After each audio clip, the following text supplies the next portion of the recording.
অমুসলিম হিন্দুর ঘরে যদি খাওয়া যায় তাহলে বেদাতি তো দাঁত নাই, শুধু কি বলেন, অমুসলিমের তো গালি নেই। এরকম বাসায় যদি আপনি খাইতে পারেন তাহলে বেদাতি, এটা তো শুধু দাঁতে না। বুঝতে পারছি? অমুসলিমের বাসায়, হিন্দুর বাসায় যদি, খ্রিস্টানের ঘরে যদি আপনি খাইতে পারেন তাহলে বেদাতির ঘরে কেন খাইতে পারবেন না? ভাই, একজন বেদাতি, তাকে আপনি সম্মান করবেন না, বেদাতি হিসাবে তাকে কি করবেন না, সম্মান করবেন না, কিন্তু তার সাথে সম্পর্ক ছিন্ন করার কোন আদর্শ আমাদেরকে ইসলাম শিক্ষা দেয় না। আপনি বেদাতের সাথে সম্পর্ক ছিন্ন করেন, তার দাঁত লাগাবেন কিভাবে তার গালে? কথা বুঝতে পারছি? বেচারার গালে দাঁত নাই, বেদাতি হয়ে গেছে, এখন আপনি তার গালে দাঁত লাগাইতে চাচ্ছেন, তার কোরআন সুন্নাহর পথে আনতে চাচ্ছেন, তাহলে যদি তাকে সম্পর্ক ছিন্ন করে রাখেন তাহলে কিভাবে আনবেন? এখন আপনি যদি বলেন যে না, তার অন্তরে মোহর মেরে দিয়েছে, আমি বলবো আপনি গায়েবের মালিক, আপনি কিভাবে জানেন তার অন্তরে মোহর মেরে দিয়েছে?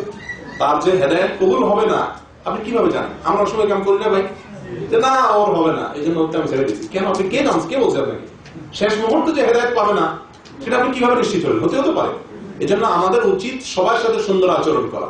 সুন্দর আচরণ বেদাতির সাথেও করতে হবে। বেদাতি দেখে তার সাথে অসুন্দর আচরণের অনুমতি ইসলাম আমাদেরকে দেয় না, বরং তার সাথে তার হেদায়েতের নিয়তে যদি আপনি সুন্দর আচরণ করেন বরং সব করেন। জি, আল্লাহ।